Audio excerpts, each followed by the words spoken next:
គេមិនស្មោះមិនយល់សោះយ៉ាងណា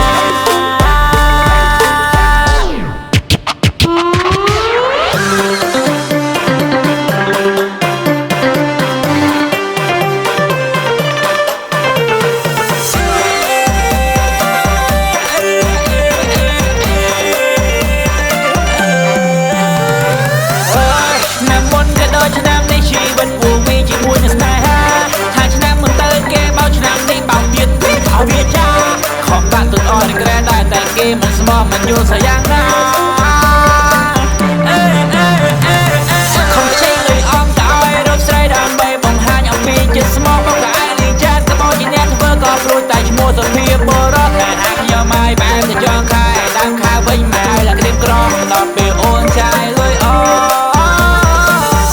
បងថាប្រោះអត់បាន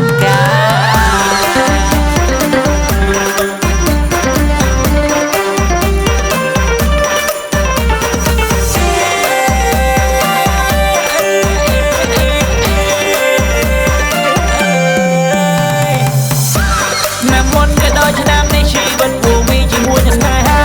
ថាឆ្នាំមុនទៅគេបោកឆ្នាំនេះបោកទៀតគេឲ្យវាចាខំដាក់ទឹកអស់នឹងក្រែដែរតែគេមិនស្មោះមិនយល់សោះយ៉ាងណា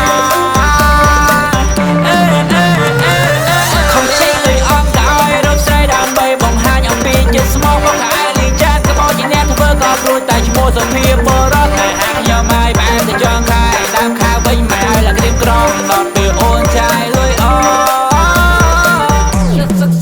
សឹកជារបស់ទៀត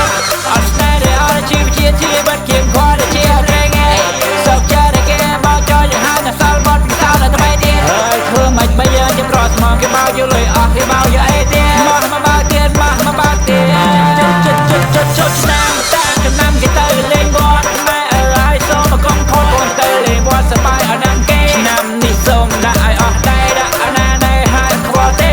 ចូលរួមជុំជាមួយគេក្រែងមកជួបគូស្មានស្នេហា